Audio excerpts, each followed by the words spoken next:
إن الحمد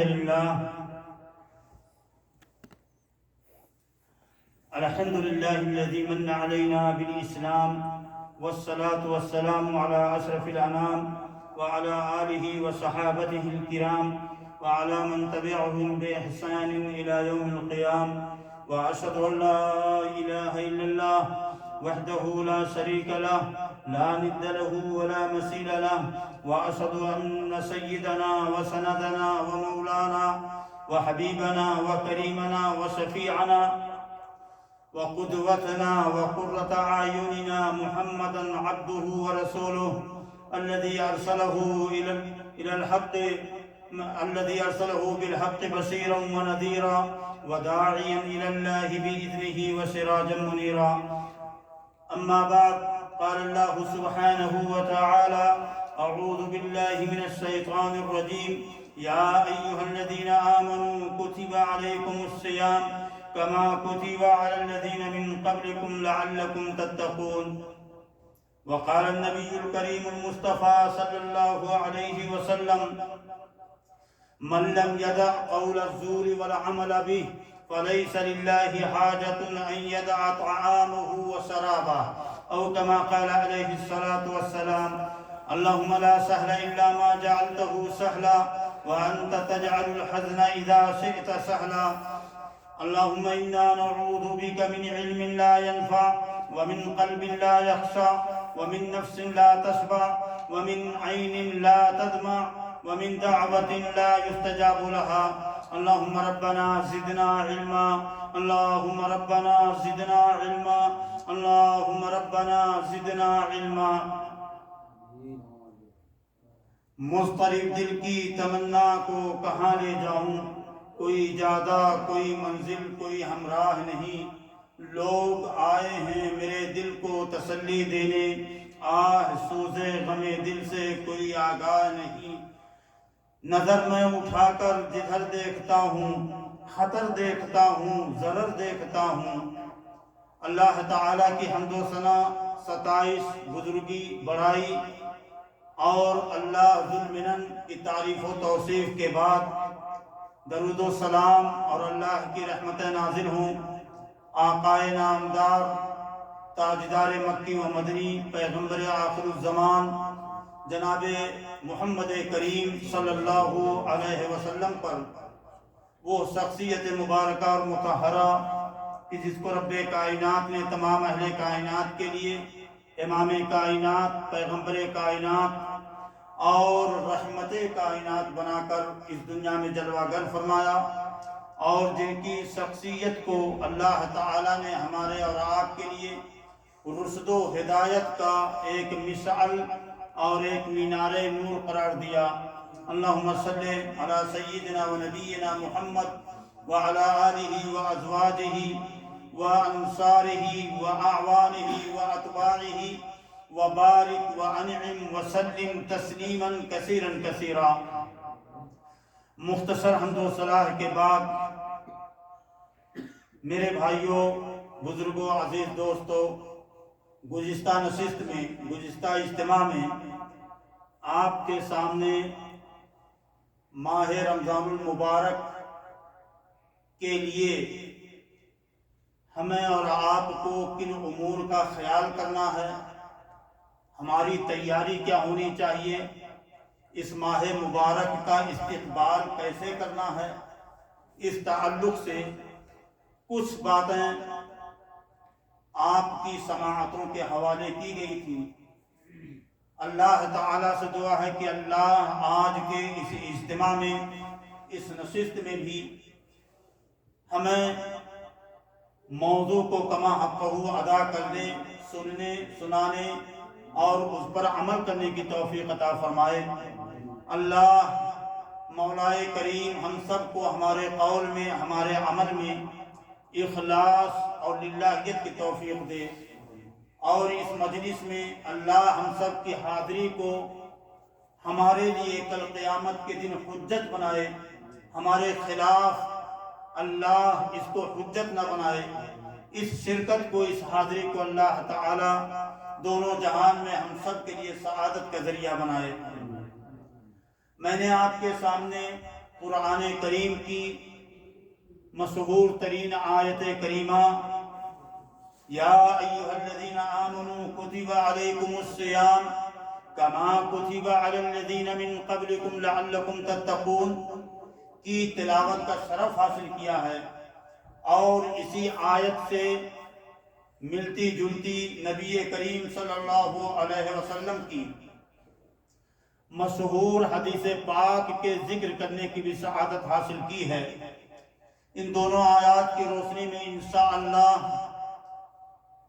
ماہ رمضان المبارک کا استقبال کیسے کریں اور اس ماہ مبارک کی امتیازی خصوصیات کیا ہیں، اللہ تعالیٰ نے اس ماہ مبارک کو کیا عظمت بخشی ہے، اس کی قدر و قیمت کو شریعت کے اندر کس قدر اللہ تعالیٰ نے اجاگر فرمایا ہے، میں اس تعلق سے انشاءاللہ آپ کے سامنے کچھ باتیں رکھنے کی کوشش کروں گا۔ اللہ تعالیٰ سے خیر کا طلبگار ہوں، اللہ تعالیٰ ہم سب کو کہنے سننے کی توفیق عطا فرمائے۔ میرے بھائیوں، یہ ماہ مبارک رمضان المبارک کا مہینہ بڑا خوبصورت مہینہ ہے۔ یہ ایک سالانہ موسم بہار ہے اہل ایمان کے لیے،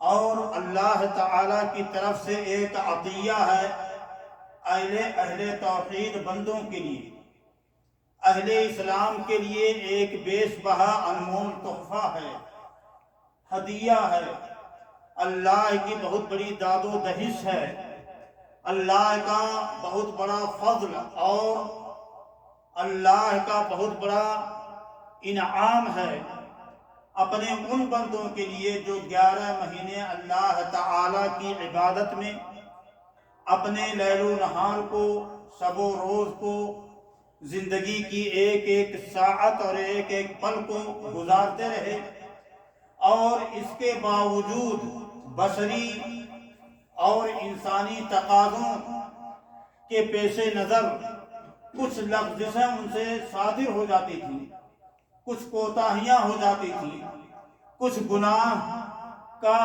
صدور اور گناہ کا ارتکاب ہو جاتا تھا، تو اللہ تعالی نے ان 11 مہینے کے اندر بشری تقاضوں سے سرزد ہونے والی کوتاہیوں کا کفارہ بنایا ہے اللہ نے اس ماہ مبارک کو۔ یہ کفارہ ہے ہماری معصیت کے لیے، اللہ کے دین سے، اللہ کی راہ سے منحرف ہو جانے والے لوگوں کے لیے یہ مہینہ نہیں ہے، جو اللہ کے دین کے باغی ہوں۔ 11 مہینے کفر و الحاد میں، شرک میں، بدعت میں، اللہ کی بغاوت میں، دین سے سرتابی میں اپنی زندگی گزارتے رہے۔ یہ بات میں نہیں کہہ رہا ہوں، یہ ہمارا اور آپ کا رب رؤوف رحیم کہہ رہا ہے کہ یہ مہینہ ایسے لوگوں کے لیے نہیں ہے، یہ مہینہ ان لوگوں کے لیے ہے جو حقیقت میں اہل ایمان ہیں اور پوری زندگی کے 11 مہینے، ہر سال 11 مہینے ایمان کے تقاضوں کے ساتھ گزارتے رہے۔ اللہ نے اس آیت کریمہ میں یہی پیغام دیا، یا ایھا الذین آمنوا کتب علیکم الصیام کما کتب علی الذین من قبلکم لعلکم تتقون۔ اے لوگوں جو ایمان لائے ہو، بلکہ اللہ نے یہ بھی نہیں فرمایا کہ اے لوگوں جو اسلام لائے ہو، اللہ نے یہ فرمایا کہ اے لوگوں جو ایمان لائے ہو، کتب علیکم، تمہارے اوپر روزے فرض کیے گئے، کتب علیکم الصیام، تمہارے اوپر۔ مفہوم مخالف اس کا یہ نکلتا ہے کہ جو اہل ایمان نہیں ہیں ان کے اوپر یہ روزے فرض نہیں کیے گئے۔ اللہ پھر آگے ارشاد فرماتے ہیں کما کتب علی الذین من قبلکم، اور یہ روزہ کی فرضیت یہ کوئی نئی چیز نہیں ہے۔ اللہ فرماتے ہیں کہ یہ روزے ہم نے تم سے پہلی والی امتوں پر بھی فرض کیے تھے، جتنی امتیں آئیں، جتنی ملتیں آئیں، جتنی اقوام آئیں، اللہ نے ہر قوم کے اندر ہادی اور رہنما اور راہبر بھیجا۔ وَلِكُلِّ قَوْمٍ هَادٍ وَلَقَدْ بَعَثْنَا فِي كُلِّ أُمَّةٍ رَسُولًا، ہم نے ہر امت کے اندر رسول بھیجا۔ تو ظاہر سی بات ہے کہ ہر امت کے اندر اللہ نے اپنے راہنما پیغمبر کے ذریعے سے روزے کو بھی ان کے اوپر فرض کیا تھا۔ بس اس کی نوعیت، اس کی کیفیت، اس کی شکل و صورت بدلتی رہتی تھی۔ شریعت کے اندر تھوڑا بہت ایک دوسرے امتوں کے ساتھ اختلاف رہتا تھا، لیکن مقصد اللہ کی رضا کو طلب کرنا ہوتا تھا، اللہ کی عبادت کے تقاضوں کو پورا کرنا مقصد ہوتا تھا۔ پھر اللہ فرماتے ہیں کہ یہ روزہ میرے بندو، میرے نبی کی امت کے لوگوں، تمہارے لیے زحمت نہیں ہے، یہ تمہارے لیے مشقتوں کا سبب نہ بنے، تمہارے لیے ناگواری اور ناپسندیدگی کا کوئی ذریعہ نہ بنے۔ مقصد یہ نہیں ہے کہ تمہارا رب تم کو ہلکان کرنا چاہتا ہے، تمہیں پریشانیوں میں مبتلا کرنا چاہتا، مقصد کچھ اور ہے۔ لعلکم تتقون، تاکہ تم تقوی والے ہو جاؤ، اللہ والے ہو جاؤ۔ اور میں نے کئی بار آپ کے سامنے یہ بات رکھی تھی کہ تقوی کیا ہے، تقوی کا ڈیفینیشن کیا ہے۔ حضرت علی بن ابی طالب رضی اللہ تعالیٰ عنہ سے پوچھنے والے نے پوچھا کہ اے علی، قرآن میں بار بار تقوی کے اختیار کرنے کی ہدایت کی گئی ہے، یہ تقوی کیا چیز ہے، کیا بلا ہے، اس کا معنی اور مفہوم کیا ہے؟ حضرت علی بن ابی طالب نے ارشاد فرمایا، کہا الخوف من الرب الجلیل، رب بزرگ و برتر کا خوف اپنے دل میں پیدا کرنا۔ الخوف من الرب الجلیل والعمل بالتنزیل، اور اس رب بزرگ و برتر نے جو ہدایات اتاری ہیں، جو تعلیمات دی ہیں، ان پر عمل کرنا۔ اللہ اکبر۔ والقناعۃ بالقلیل، اور اللہ نے جو دنیا کی شکل میں تھوڑی بہت پونجی دی ہے، یہ جو جمع پونجی ہے، چھوٹا موٹا جو درہم و دینار کا ہمارے پاس پٹارا ہے، اس پر قناعت کی راہ اختیار کرنا۔ یہ تیسری بات۔ پہلی بات اللہ کا ڈر، اللہ کا خوف۔ دوسری بات اللہ کی ہدایات پر عمل، اور تیسری بات کہ دنیا کی جمع پونجی پر وہ زیادہ ہو کہ کم ہو، اس پر قناعت کی راہ اختیار کرنا۔ الہاکم التکاثر، کثرت طلب کا حریص نہ ہونا کہ اور آئے اور آئے۔ یہ منزل نہیں ہے، یہ ٹارگٹ نہیں ہے، یہ ڈیسٹینیشن نہیں ہے، بلکہ کیا ہے ہمارا ٹارگٹ؟ اللہ کی دی ہوئی، تیار کی ہوئی باغ و بہار، جنت، اللہ کی رضا۔ اور چوتھی بات حضرت علی بن ابی طالب نے بیان فرمائی تقوی کے ڈیفینیشن میں، والاستعداد لیوم الرحیل، کوچ کیے جانے والے دن کے لیے، کوچ کیے جانے والے دن کے لیے اپنے آپ کو تیار رکھنا، مستعد رکھنا، ایک دم ظاہر اور باطن سے بالکل تیار رہنا، پاک و صاف رہنا، حقوق اللہ میں، حقوق العباد میں کوئی گرفت نہ ہو اللہ کے ہاں۔ آدمی کو ٹرائی کرتے رہنا چاہیے، کوشش کرتی رہنی چاہیے، تاکہ اللہ کے حقوق میں اور بندوں کے حقوق میں کل اللہ کی بارگاہ میں کوئی مواخذہ، کوئی گرفت نہ ہو، کوئی پرسش نہ ہو۔ بندہ ان چیزوں کا حامل ہو جائے، ان چار امور کو اپنی زندگی کے اندر سمیٹ لے تو صاحب تقوی ہے۔ اور حضرت ابو ہریرہ رضی اللہ تعالیٰ عنہ سے پوچھا گیا، ابو ہریرہ تقوی کیا ہے؟ تو حضرت ابو ہریرہ نے فرمایا، اللہ کے بندے، سوال کرنے والے شخص، کیا تو کبھی کسی ایسے راستے سے نہیں گزرا کہ جس راستے پہ کانٹے ہوں، خارزار چیزیں ہوں، نوکدار چیزیں ہوں، موذی اور پریشان کرنے والے، اس کے اندر کچھ ایسے اسباب ہوں جو چلنے والے کو تکلیف پہنچائیں؟ کہا کیوں نہیں؟ کہا تو کیسے چلتے ہو؟ کہا اپنے جسم کو بچا کر، اپنے آپ کو سمیٹ کر، اپنے جامے اور پوشاک اور لباس کو سمیٹ کر اس راستے سے گزر جاتا ہوں۔ کہا بالکل یہی کیفیت دین کے معاملے میں تقویٰ کی ہے۔ کتنی عمدہ مثال دی۔ دنیا کی زندگی میں آپ ہر پریشان کرنے والی چیز سے جو آپ کی آخرت کی تباہی کا سبب بنے، آپ کے رب کے عقوبت کا، اس کے غضب اور غصے کا ذریعہ بنے، ان تمام امور اور اسباب سے اپنے آپ کو بچا کر اس دنیا کی زندگی کو گزار لینا، یہی تقویٰ ہے۔ اسی چیز کا نام تقویٰ ہے، یہی اللہ کا تقویٰ ہے۔ لعلکم تتقون، اللہ نے یہ روزے جو فرض کیے ہیں اس لیے تاکہ بندے اللہ کے تقویٰ کو اختیار کر لیں۔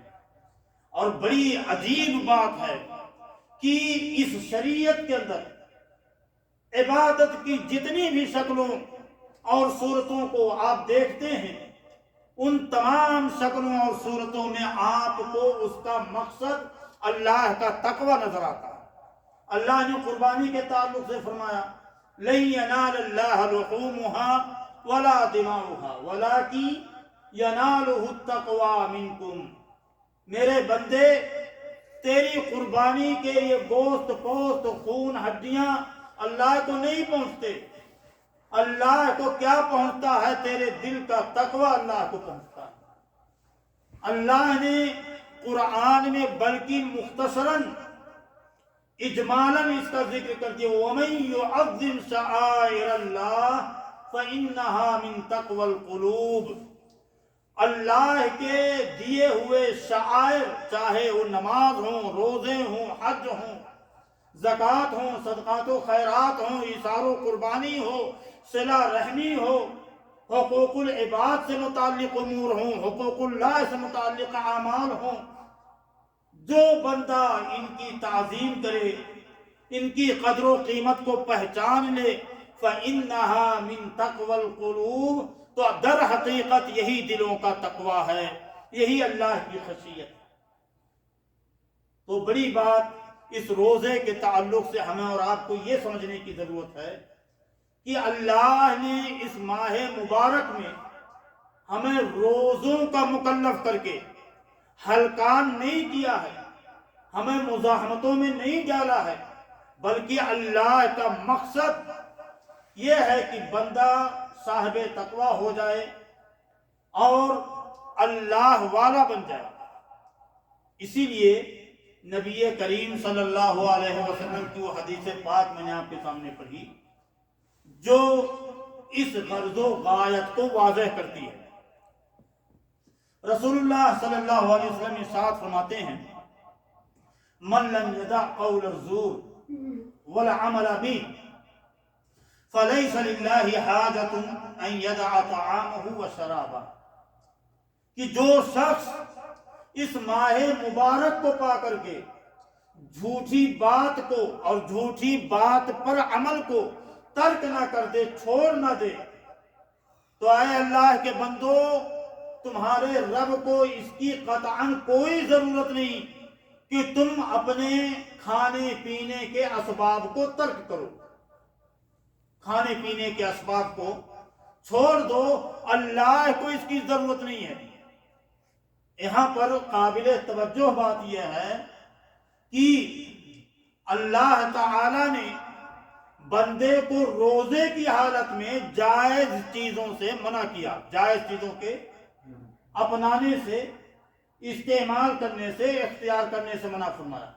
آپ کی حسین و جمیل بیوی آپ کی بیوی ہے، آپ کے لیے جائز ہے، آپ نے ازروع شریعت نکاح میں لا کر کے اس کو اپنے لیے حلال کیا ہے، لیکن اللہ نے، آپ کے رب نے آپ کو منع کیا کہ بندے ماہ مبارک کے اندر تو فلاں وقت سے لے کر کے فلاں وقت تک اپنی بیوی سے صحبت نہ اختیار کر، یہ تیرے لیے جائز نہیں ہے۔ اللہ اکبر، اللہ یہ میری بیوی ہے، یہ میری شریک حیات ہے، میں نے اس کو جائز لا کر کے اپنے گھر میں ٹھہرایا ہے۔ اللہ نے کہا نہیں، روزے کی حالت میں صبح صادق سے لے کر کے غروب آفتاب تک اب تیری بیوی بھی تیرے لیے جائز نہیں ہے۔ آپ نے خون پسینے سے کما کر، محنت مزدوری کر کے، رزق حلال لا کر کے اپنے گھر کے اندر ذخیرہ اندوزی کیا ہے۔ آپ کا مطبخ، آپ کا کچن، آپ کی فریج، یہ سب ذخیروں سے، ذخائر سے بالکل بھرے پڑے ہیں۔ جوس ہے، دہی ہے، دودھ ہے، پانی ہے، انڈے ہیں، مچھلیاں ہیں، سبزیاں ہیں، گوشت، چاول ہیں، سالن ہے، کھانے پینے کی تمام مرغوب غذائیں ہیں، پھل فروٹ ہیں، مٹھائیاں، حلویات ہیں۔ لیکن آپ سوچتے ہو نہیں، میرے رب نے روکا ہے، میرے رب نے منع کیا ہے، میرے رب نے اس حال میں دن کے وقت میں ہمارے لیے اس کو ناجائز قرار دے دیا، خلاص اب ہم اس کے قریب نہیں جائیں گے۔ تو بندہ اگر روزے کی حالت میں حرام چیزوں کا ارتکاب کرے، جھوٹ بولے، غیبت کرے، خیانت کرے، اباحیت پسندی کی رائے اختیار کرے، بھرشٹاچار اور کرپشن میں ملوث ہو، بندہ بے نمازی بن کر کے وقت گزارے، بندہ سود کھائے، بندہ گالیاں بکے، تو اللہ فرماتے ہیں کہ بندے میں نے تو تیرے لیے اس حالت میں حرام چیزیں تو حرام تھی، جائز چیزوں کو تیرے لیے میں نے حرام قرار دے دیا تھا، تو جائز چیزوں کو حرام سمجھ کر کے اس کے قریب نہیں گیا، لیکن طرفہ تماشا یہ ہے کہ تو حرام چیزوں کا ارتکاب کر رہا۔ اللہ نے اسی لیے فرمایا لعلکم تتقون، اور رسول اللہ صلی اللہ علیہ وسلم نے فرمایا کہ من لم یدع قول الزور والعمل به فلیس للہ حاجہ ان یدع طعامہ وشرابہ، کہ بندہ اگر جھوٹ اور جھوٹ پر مشتمل امور کو ترک نہ کرے۔ جھوٹ پر مشتمل باتیں کیا ہو سکتی ہیں؟ غیبت ہے، چغلی ہے، بہتان تراشی ہے، غلط گواہیاں ہیں، مقدمات میں لوگوں کو پھانس کر کے ان کے حقوق کو غصب کرنا، ہڑپ کرنا، غبن کر جانا، اسی طریقے سے کسی کے اوپر تہمت لگانا، چغلیاں کرنا، خیانت کرنا، سود کھانا، یہ ساری کی ساری چیزیں جھوٹ کے امور کے اندر شامل ہوتی ہیں۔ اسی لیے رسول اللہ صلی اللہ علیہ وسلم نے ارشاد فرمایا اپنے ایک صحابی کو کہ اگر کسی روزے دار بندے کو کوئی شخص گالی دے، کوئی شخص گالی دے، لڑائی کرے، جھگڑے اور پھڈے کرے، قتل و قتال کی کوشش کرے، تو کیا کہے؟ میرے بھائی انی امرؤ صائم، میرے بھائی میں روزے دار شخص ہوں، میں تیری گالیوں، تیری بکواس، تیری حفوات، تیری دشنام ترازیوں کا جواب نہیں دوں گا، میں صبر کروں گا۔ اب یہ صبر کا لفظ میں نے آپ کے سامنے بولا ہے، اور میں نے گزشتہ نشست میں سوال بھی کیا تھا، کسی نے جواب ہی نہیں دیا۔ صبر کا لفظ، صبر اور روزے کا بڑا گہرا تعلق ہے، کون بھائی بتائیں گے؟ میں نے گزشتہ نشست میں بیان کیا تھا، صبر اور روزے کا سمیع اللہ بھائی بڑا گہرا تعلق ہے۔ کیا تعلق ہے؟ کون بھائی بتائیں گے؟ راشد بھائی؟ آپ لوگوں کو اسی لیے میں بار بار کچھ چیزیں ریپیٹ کرتا رہتا ہوں تاکہ ذہن نشین ہو جائیں۔ اللہ نے پوری شریعت کے اندر سارے عملوں کے تعلق سے بیان فرما دیا کہ اس عمل کا اتنا اجر و ثواب ہے، کل عمل ابن آدم لہو، ابن آدم کے سارے عمل کا اجر و ثواب اس کے لیے ہے۔ اللہ تعالیٰ اس اجر و ثواب کو 700 کے قریب، 700 گنا اس اجر و ثواب کو کر دیتے ہیں۔ لیکن اللہ کے نبی صلی اللہ علیہ وسلم نے ارشاد فرمایا الا الصیام، سوائے روزے کے۔ کیا استثنائی بات ہے بھائی، کیا اس کی خصوصیت ہے، اس کی امتیازی شان کیا ہے؟ رسول اللہ صلی اللہ علیہ وسلم اللہ تعالیٰ سے روایت کرتے ہیں کہ اللہ فرماتے ہیں فَإِنَّهُ لِي وَأَنَا أَجْزِي بِهِ، کیونکہ یہ روزہ، وعلیکم السلام، کیونکہ یہ روزہ میرے لیے ہے اور میں ہی اس روزے کا بدلہ اس بندے کو دوں گا۔ میں نے سرکل عبود میں مثال دیا کہ اگر یہاں کا بادشاہ وقت کسی کو اس وقت فون کر کے بتائے کہ کل فلاں ٹائم تم میرے دیوان کے اندر آنا اور میں تمہیں کچھ دینا چاہتا ہوں، ہماری بانچیں کھل جائیں گی، وارے نیارے ہو جائیں گے، ہم نہ جانے کن کن تصورات میں کھو جائیں گے، دن کا سکون، رات کا قرار سب ہمارا غائب ہو جائے گا، اور کروٹ لے لے کر کے دائیں بائیں کروٹیں بدل بدل کر کے نہ جانے کن کن خیالات میں گم ہوں گے۔ اللہ یہ بادشاہ وقت ہمیں کیا دینا چاہتا ہے؟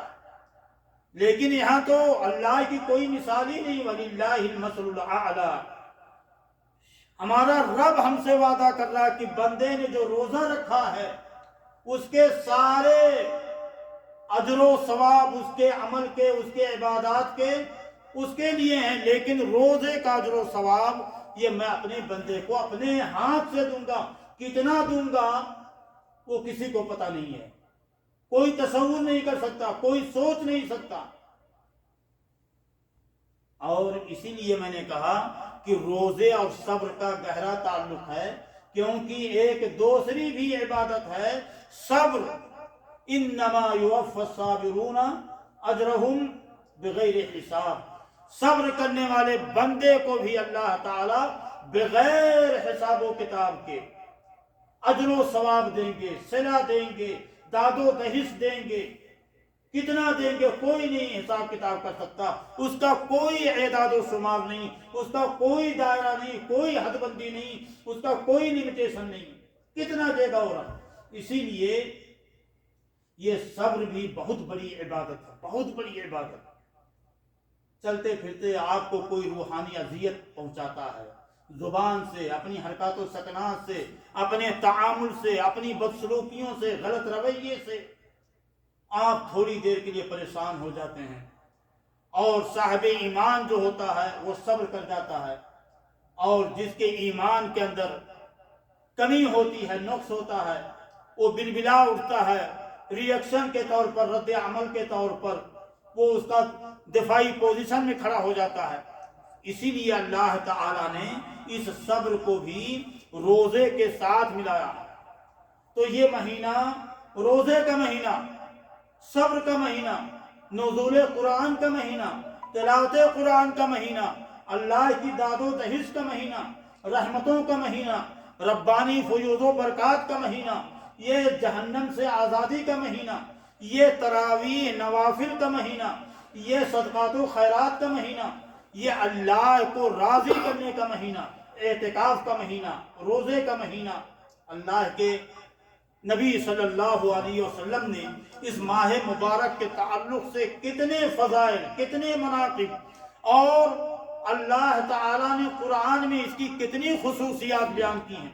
یہ دعا اور استغفار کا مہینہ، توبہ اور یہ اذکار کا مہینہ ہے، اور اس مہینے کی آمد پر سب سے پہلے ہمیں کیا کرنا چاہیے؟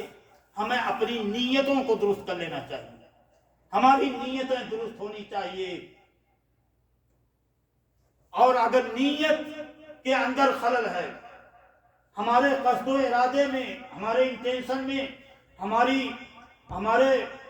نیتوں میں کوئی رکھنا ہے، کوئی کمی ہے، کوتاہی ہے، تو یہ پورا کا پورا مہینہ جو اپنی تمام تر جلوہ سامانیوں کے ساتھ، ربانی فیوض و برکات کے ساتھ ہمارے سروں پر سایہ فگن ہونے والا ہے، یہ مہینہ ایسے ہی عبث، بیکار، رفتہ افکار ہو کر اس ہمارے سروں سے گزر جائے گا، اور ہم بجائے اس کے کہ اپنے رب کو راضی کریں، ہم اللہ کی عقوبت کو دعوت دے بیٹھیں گے۔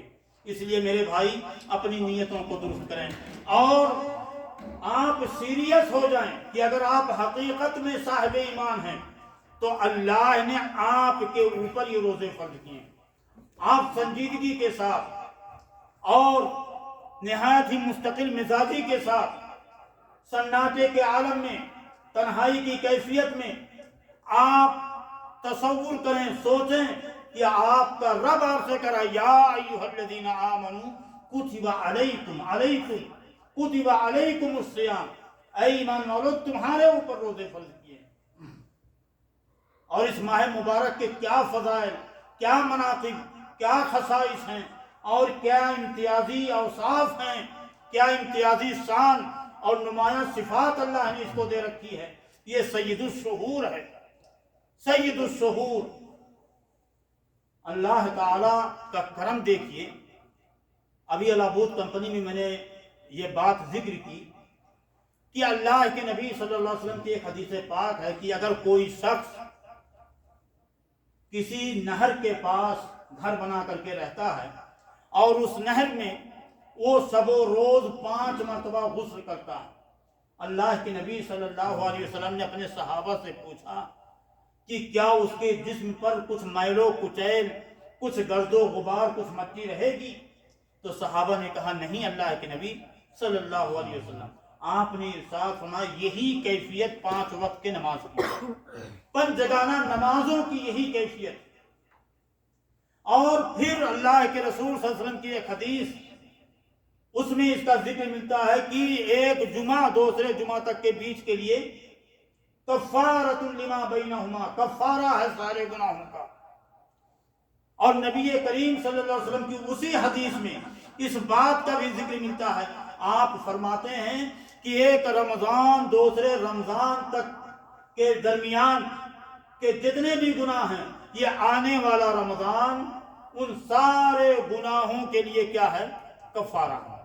یہ آپ کا رب کتنا رحیم، کتنا شفیق، کتنا رؤوف، کتنا کریم، کتنا سخی ہے کہ آپ کے لیے اسباب متعین کرتا رہتا ہے، مہیا فرماتا رہتا ہے، اوقات کی شکلوں میں، ساعتوں کی شکلوں میں، ایام کی شکلوں میں اور مہینوں کی شکلوں میں۔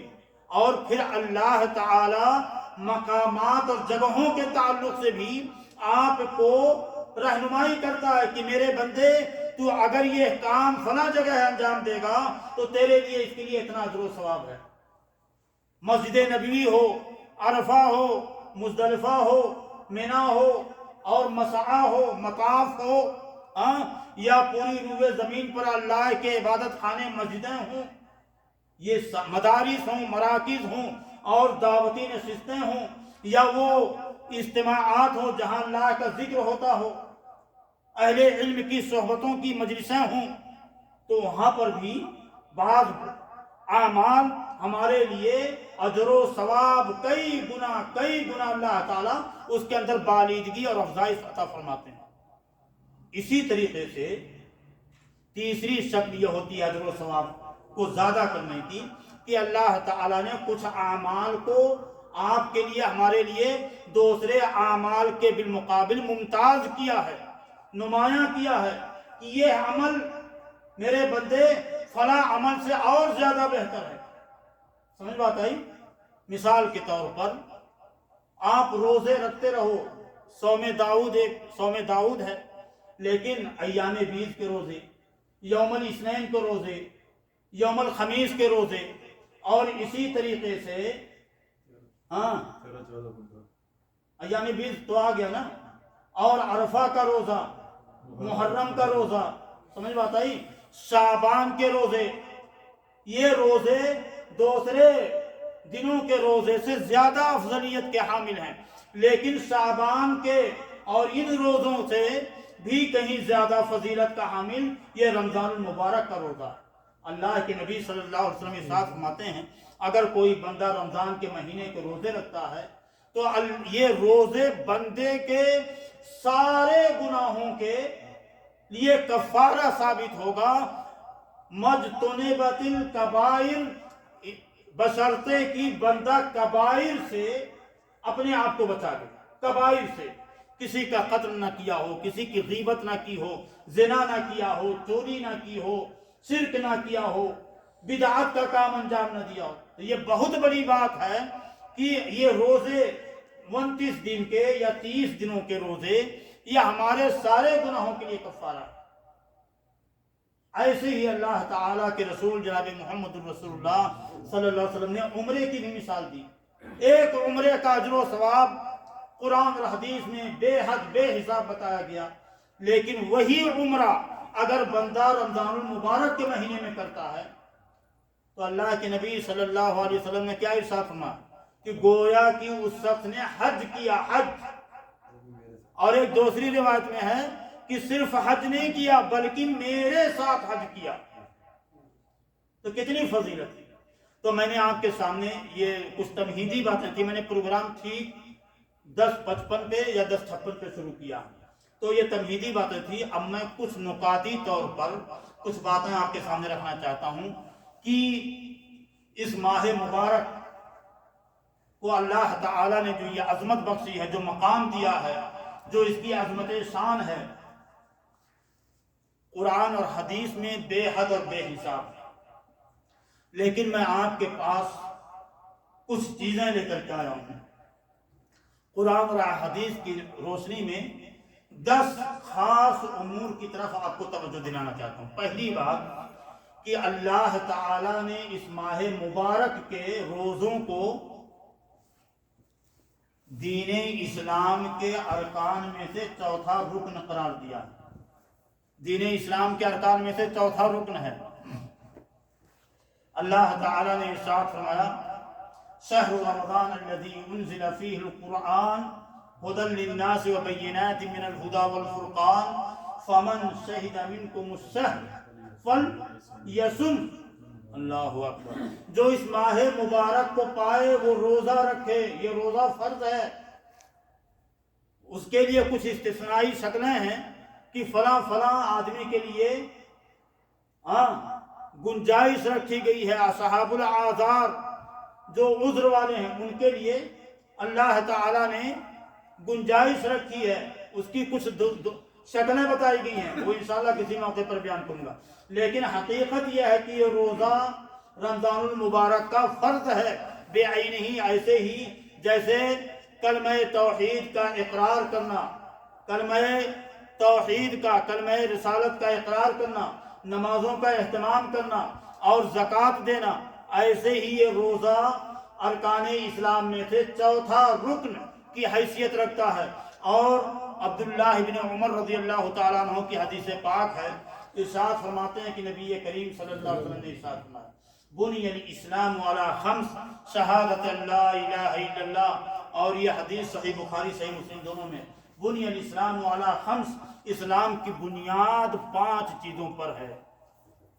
یہ پورا اسلام 5 ستونوں پر کھڑا ہے۔ اس میں سے پہلا کیا ہے؟ شہادت لا الہ الا اللہ، لا الہ الا اللہ کی گواہی دینا، اور محمد صلی اللہ علیہ وسلم اللہ کے رسول ہیں، ان کی رسالت، ان کی نبوت اور پیغمبری کی گواہی دینا، وَإِقَامِ الصَّلَاةِ، اور نماز کو قائم کرنا۔ اور دیکھیے پورے قرآن میں کہیں بھی صلو کا لفظ نہیں آیا کہ نماز پڑھو، اقیم الصلاۃ، اقامت صلاح کا حکم دیا گیا۔ اللہ کے نبی صلی اللہ علیہ وسلم نے یہاں بھی حدیث میں فرمایا وَإِقَامِ الصَّلَاةِ، نماز کو قائم، دائیں بائیں جھول نہیں مارنا، لیفٹ رائٹ میں بولنگ نہیں کرنا آپ کو، نماز کو اس کے حقوق، اس کے شروط، اس کے تقاضوں، اس کے ضابطوں کے ساتھ انجام دینا، پڑھنا اور اس کو قائم رکھنا، یہ مطلوب ہے شریعت کے اندر۔ پھر ایتاء الزکاۃ و ایتاء الزکاۃ، زکوٰۃ کو ادا کرنا۔ اس کے بعد چوتھے نمبر پہ اللہ کے نبی صلی اللہ علیہ وسلم نے اس حدیث میں بیان فرمایا وَصَوْمِ رمضان، ماہ مبارک رمضان کے روزے رکھنا، وَحَجِّ الْبَيْتِ لمن استطاع الیہ سبیلا، اور 5واں رکن یہ ہے کہ جو شخص استطاعت رکھتا ہو جسمانی اور مالی طور پر، اس کے لیے بیت اللہ الحرام کی طرف سفر کر کے، عازم سفر ہو کر بیت اللہ الحرام میں حج کرنا۔ تو اللہ تعالیٰ نے اس ماہ مبارک کے روزوں کو ارکان اسلام کا چوتھا رکن قرار دیا، اور یہ بہت بڑی فضیلت ہے۔ دوسری چیز کہ یہ ماہ مبارک، اس کے اندر اللہ تعالیٰ نے قرآن کو نازل فرمایا۔ قرآن جو جس طرح سے یہ ماہ مبارک سید الشہور ہے، سارے مہینوں کا سردار ہے، ایسے ہی قرآن ساری آسمانی الہامی کتابوں کا ناسخ ہے۔ اب اس کتاب کے آ جانے کے بعد کسی بھی کتاب پر تطبیق، عملی طور پر تطبیق دینا اور شریعت کی عمارت کھڑی کرنا یہ منع کر دیا گیا۔ جس طرح سے ہمارے رسول صلی اللہ علیہ وسلم خاتم الانبیاء، ایک صاحب نے ایک بات یاد آ گئی مجھے، رہ کر کے ایسے کچھ چیزیں یاد آ جاتی ہیں۔ کہا کہ قرآن میں یا حدیث میں کہاں بتایا گیا ہے کہ قرآن یہ اللہ کی آخری کتاب ہے؟ پورے قرآن میں، پوری احادیث میں کہاں بتایا گیا کہ یہ اللہ کی آخری کتاب ہے اور یہ پہلی والی کتابوں کے لیے ناسخ کا مطلب یعنی ان کو کینسل کر دیا، سب کو کالعدم قرار دے دیا؟ کہاں بتایا گیا؟ اس کی سب سے بڑی دلیل کیا ہے؟ اللہ تعالیٰ نے قرآن کریم کے اندر ارشاد فرمایا نبی کریم صلی اللہ علیہ وسلم کے تعلق سے، وَخَاتَمَ النَّبِيِّينَ، وَخَاتَمَ النَّبِيِّينَ۔ وہ آیت کیسے ہے؟ مَا كَانَ مُحَمَّدٌ أَبَا أَحَدٍ مِّن رِجَالِكُمْ وَلَٰكِن رَّسُولَ اللَّهِ وَخَاتَمَ النَّبِيِّينَ۔ جس طرح اللہ کا رسول خاتم ہے، تو رسول بغیر رسالت کے کسی رسول، کسی شخص کے رسول ہونے کا جس طرح سے کوئی تصور نہیں، ایسے ہی نبی کریم صلی اللہ علیہ وسلم کے خاتم ہونے کا تصور یا عقیدہ اس وقت تک درست نہیں ہو سکتا جب تک کہ آپ کے ساتھ آئی ہوئی کتاب کو خاتم نہ مانا جائے، خاتم نہ تسلیم کیا جائے۔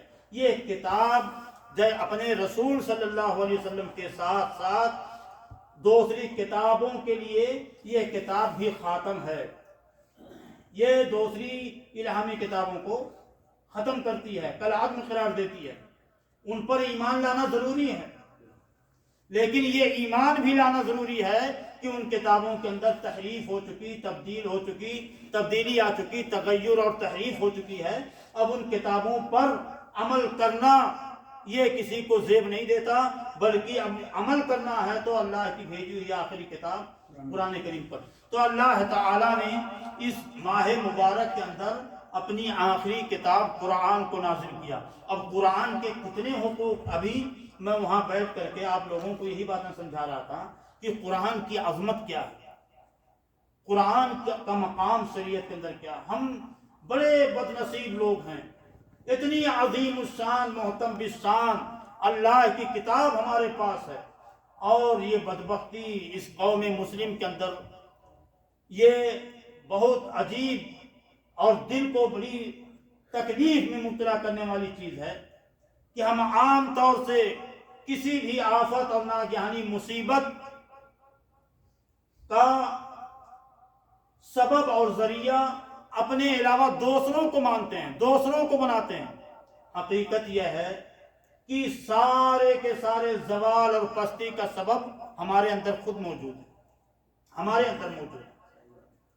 کرناٹک میں وہ پردے والا معاملہ آیا جب، تو کورٹ کے اندر جس جج نے حجاب کے تعلق سے حکم سنایا، وہ کوئی غیر مسلم جج نہیں ہے۔ وہ کون ہے؟ ایک مسلم خاتون جج ہے، وہ مسلم برائے نام لیبل کی مسلمان، اور یہ اس کی غلطی نہیں یا ان لوگوں کی غلطی نہیں، یہ تصور ہم نے خود دیا۔ آج ہم نماز کے اندر کتنے مسلمان ہیں نماز کا اہتمام نہیں کرتے، کتنے مسلمان ہیں ماہ مبارک رمضان المبارک کو پا کر کے بھی روزوں کا اہتمام نہیں کرتے۔ اللہ کی قسم، اللہ کی قسم، اتنا بڑا المیہ ہے اور اتنی بڑی ٹراجڈی ہے یہ ہم سب کے لیے۔ میں نے اپنی آنکھوں سے دل خراش منظر دیکھا ہے۔ ہمارے گاؤں اور بستیوں کے اندر یو پی میں پردھانی کا الیکشن ہونے والا تھا، آخری عشرے میں، اقبال بھائی، آخری عشرے میں نے مسلم شباب کو، مسلم نوجوانوں کو، مسلم افراد کو دیکھا، رات آخری عشرے میں، وہ رات جو لیلۃ القدر کہی جاتی ہے، وہ رات کی تاریکیوں میں بلکہ کھلے عام غیر مسلموں کے اندر شراب کی بوتلیں جو ہے تقسیم کرتے پھرتے۔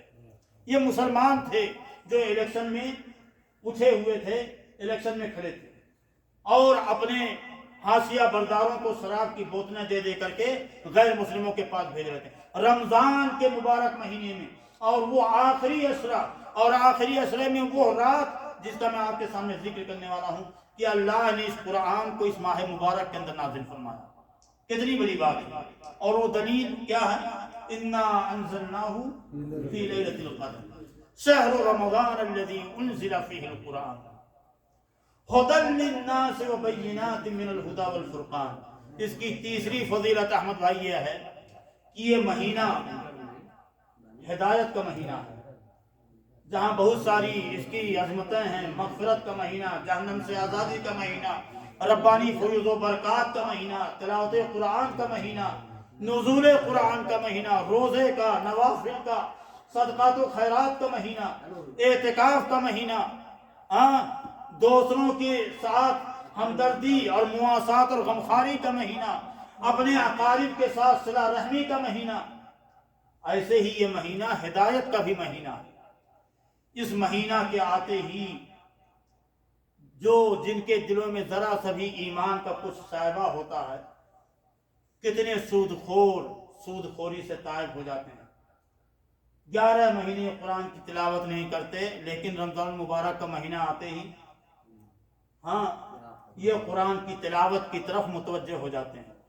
صدقات و خیرات 11 مہینے نہیں کرتے، لیکن رمضان کے آتے ہی صدقات و خیرات کی طرف ان کی توجہ مبذول ہو جاتی ہے۔ الغرض ہدایت کی جتنی بھی شکلیں اور صورتیں ہوتی ہیں وہ یکسر یا اکثر بندہ مومن کے اندر سمٹ کر کے آ جاتی ہے، اور بندہ مومن ان کو انجام دیتا ہے۔ ہر شخص اپنی استطاعت، اپنی مقدرت بھر اور اپنی طاقت بھر اس کو انجام دینے کی کوشش کرتا ہے۔ تو یہ ہدایت کا مہینہ ہے۔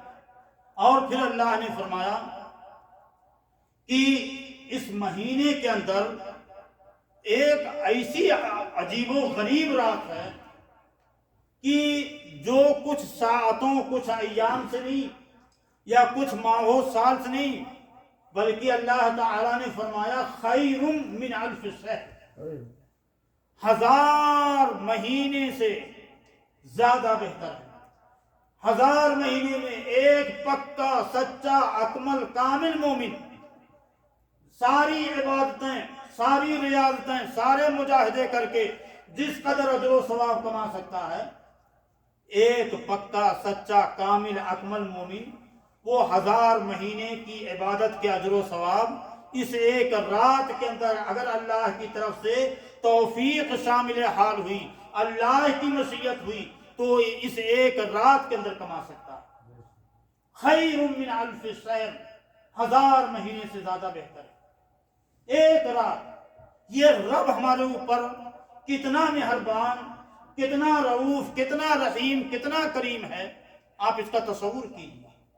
اللہ نے ایک رات اسی مہینے کے اندر رکھی، قرآن کو اسی مہینے میں نازل کیا، اللہ نے اسی مہینے کے روزے کو اسلام کے 5 ارکانوں میں سے چوتھا رکن قرار دیا۔ اور چوتھی بات، اور ایک آیت اور ہے نزول قرآن کے تعلق سے، اس لیلۃ القدر کے تعلق سے، انا انزلناہ فی لیلۃ مبارکہ، سورۃ الدخان کے اندر، کہ اے نبی ہم نے اس کتاب کو لیلہ مبارکہ کے اندر، برکت والی رات کے اندر نازل کیا۔ برکتوں والی رات۔ کچھ لوگ اس آیت کو دوسرا معنی پہناتے ہیں، دوسرا معنی پہنا کر کے یہ تاثر دیتے ہیں کہ شب برات کے تعلق سے، وہ بات گزشتہ ہفتے میں آئی تھی، گزشتہ نشست میں۔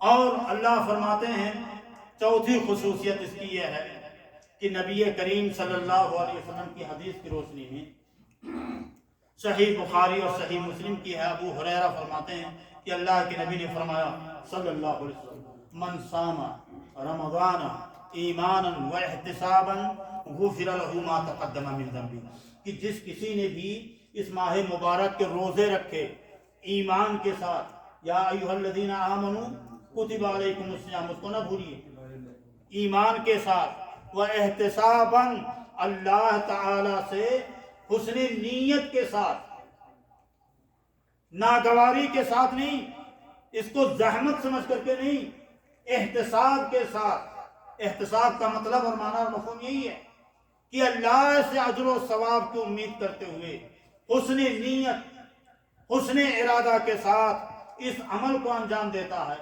غفر لہ ما تقدم من ذنبہ، اس کے سارے گناہ اللہ تعالی معاف فرما دیتے ہیں۔ یہ روزہ دن کے عالم میں رکھا جاتا ہے، اور رات کے وقت میں اللہ کے نبی نے فرمایا وَمَنْ قَامَ رَمَضَانَ ایمانا وَاحْتِسَابًا غُفِرَ لَهُ مَا تَقَدَّمَ مِنْ ذَنبِهِ، جس نے بھی اس ماہ مبارک کا قیام کیا، رات کے وقت قیام کیا، رات گزاری، سب بیداری کی، مجاہدے میں، ریاضت میں، اللہ کی عبادت میں، غُفِرَ لَهُ مَا تَقَدَّمَ مِنْ ذَنبِهِ، اس کے بھی گناہ معاف۔ شرط کیا ہے عثمان بھائی؟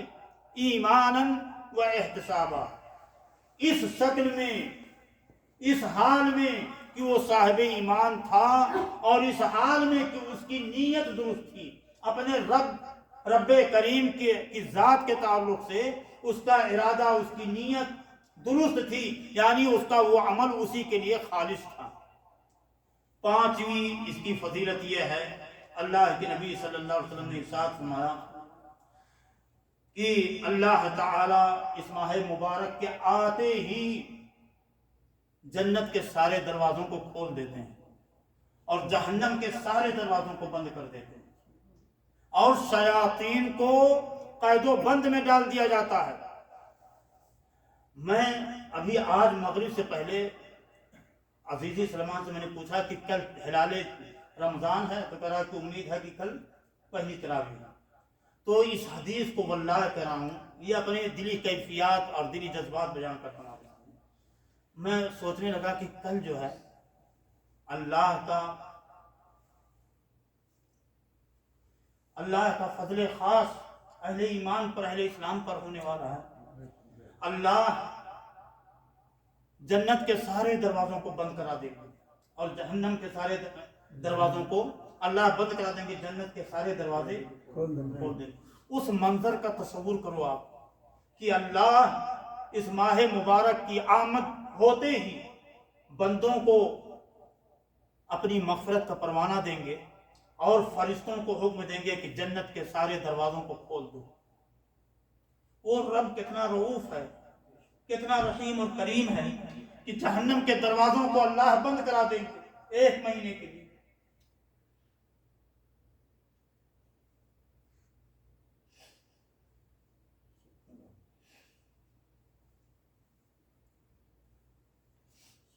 نبی کریم صلی اللہ علیہ وسلم کی حدیث پاک ہے، صحیح بخاری اور صحیح مسلم میں، ابو ہریرہ رضی اللہ تعالیٰ عنہ روایت کرتے ہیں کہ اللہ کے نبی صلی اللہ علیہ وسلم نے ارشاد فرمایا اذا جاء رمضان، جب رمضان آتا ہے، فتحت ابواب الجنہ، جنت کے سارے دروازے بند، وغلقت ابواب النار، جنت کے سارے دروازے کھول دیے جاتے ہیں، واہ کر دیے جاتے ہیں، وغلقت ابواب النار، اور جہنم کے سارے دروازے بند کر دیے جاتے ہیں، وصفدت الشیاطین، اور شیطانوں کو قید و بند میں ڈال دیا جاتا ہے۔ ایک روایت میں وہ فی روایت وصفدت یا سلسلت مردۃ الجن، جنوں کے اندر جو سرکش جن ہوتے ہیں ان کو قید و بند میں ڈال دیا جاتا ہے۔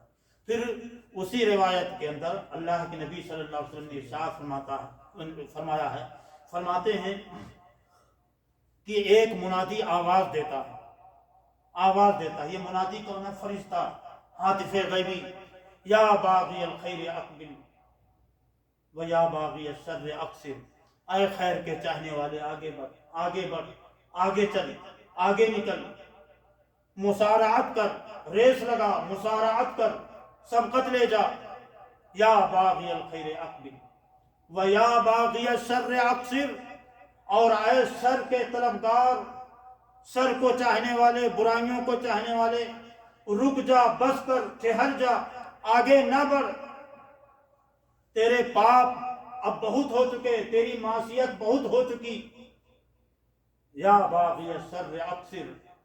اور پھر اسی پر بس نہیں، اللہ کے نبی صلی اللہ علیہ وسلم نے فرمایا وَلِلَّهِ عُتَقَاءُ مِنَ النَّارِ، اس ماہ مبارک کے اندر اللہ تعالیٰ کے بے شمار ایسے بندے ہیں جن کو جہنم سے آزادی کا پروانہ ملتا اس ماہ مبارک کے اندر، اور حدیث کے الفاظ ہیں وَذَلِكَ فِي كُلِّ لَيْلَةٍ، یہ کسی ایک رات، کسی ایک ساعت نہیں، بلکہ ہر رات اللہ تعالی جہنم سے اپنے گنہگار بندوں کو آزادی کا پروانہ دیتے ہیں، ان کو جہنم سے آزاد فرماتے ہیں۔ اور ایک دوسری روایت میں ہے جس کو علامہ البانی رحمۃ اللہ علیہ نے صحیح قرار دیا ہے وَذَلِكَ فِي كُلِّ يَوْمٍ وَلَيْلَةٍ، کہ صرف رات کا معاملہ نہیں ہے بلکہ ہر دن کے وقت میں بھی اللہ کے خوش نصیب بندے ہوتے ہیں، اور رات کے وقت میں بھی اللہ کے کچھ خوش نصیب بندے ہوتے ہیں جن کو جہنم سے آزادی کا پروانہ دیا جاتا ہے۔ یہ ماہ مبارک کتنا مبارک ہے ہمارے لیے، اللہ کرے اللہ تعالی ہم سب کو بھی اس میں مبارک بنائے، اور اس کی خیرات و برکات اور اس کے فیوز سے اللہ تعالی ہم سب کو ہمکنار فرمائے۔ چھٹی فضیلت اس کی یہ ہے کہ اللہ کے نبی صلی اللہ علیہ وسلم نے ایک حدیث میں ارشاد فرمایا، وہ حدیث بھی حضرت ابو سعید خدری رضی اللہ تعالیٰ عنہ نے روایت کی ہے، اور امام بزار رحمۃ اللہ علیہ نے اس کو نقل کیا۔ فرماتے ہیں کہ اللہ کے نبی صلی اللہ علیہ وسلم نے فرمایا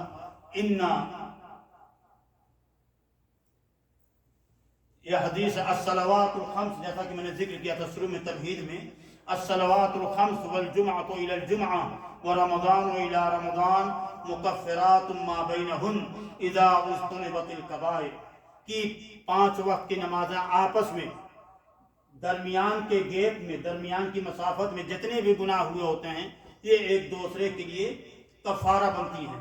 یہ 5 کی 5 نمازیں، اور جمعہ سے لے کر کے دوسرے جمعہ تک کے بیچ میں جو گناہ ہوتے ہیں تو دوسرا آنے والا جمعہ اس کے لیے کفارہ ثابت ہوتا۔ اسی طریقے سے وہ رمضان الى رمضان، ایک رمضان سے لے کر دوسرے رمضان کے درمیان جتنی بھی معصیت کے کام ہوتے ہیں یہ دوسرا رمضان ان کے لیے کفارہ ثابت ہوتا ہے۔ مکفرات ما بینہن اذا اجتنبت الکبائر، بشرطے کی کبیرہ گناہوں سے بندہ پرہیز کرے، اجتناب کرے۔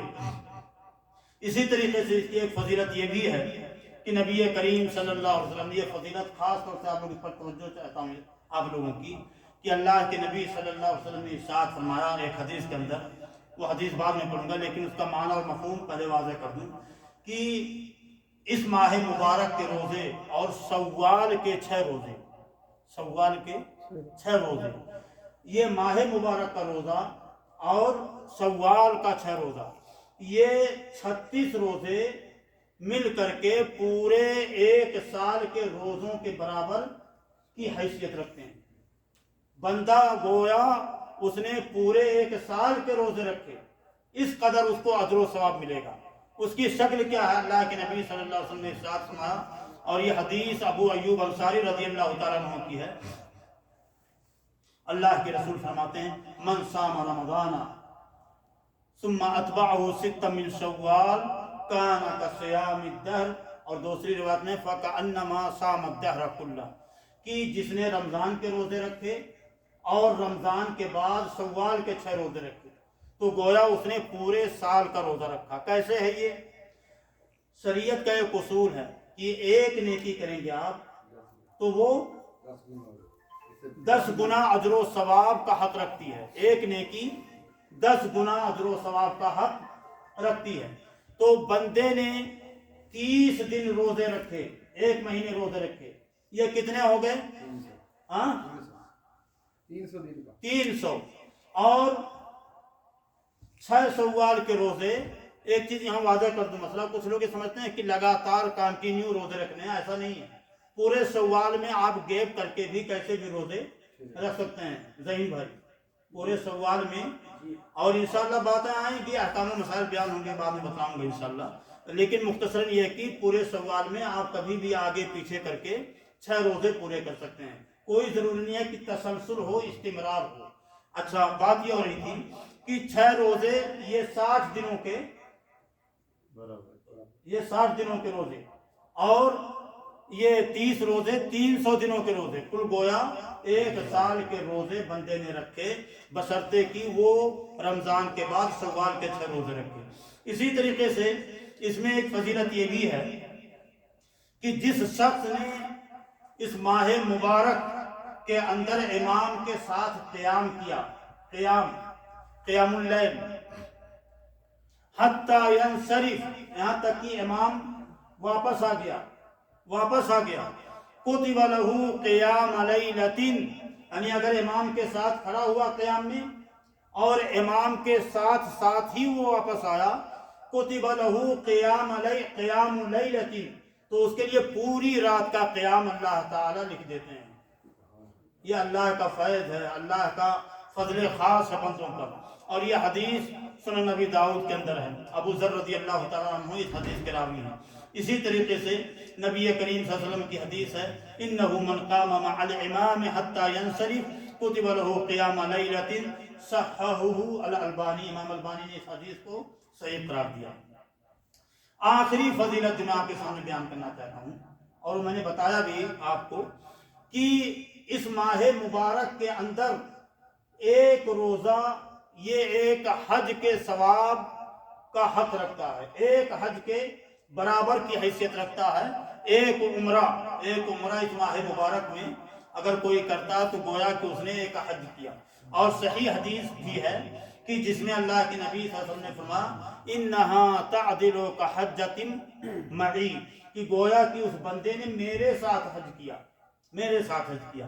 صحیح بخاری صحیح مسلم کی جو روایت ہے، ابن عباس رضی اللہ تعالیٰ عنہ کی فرماتے ہیں کہ رسول اللہ صلی اللہ علیہ وسلم نے فرمایا ایک عورت سے کہ تو حج نہیں کرے گی، انصاریہ عورت، تو حج نہیں کرے گی، ما منعک ان تحجی معنا، تجھے کس چیز نے منع کیا کہ تو ہمارے ساتھ حج کرے؟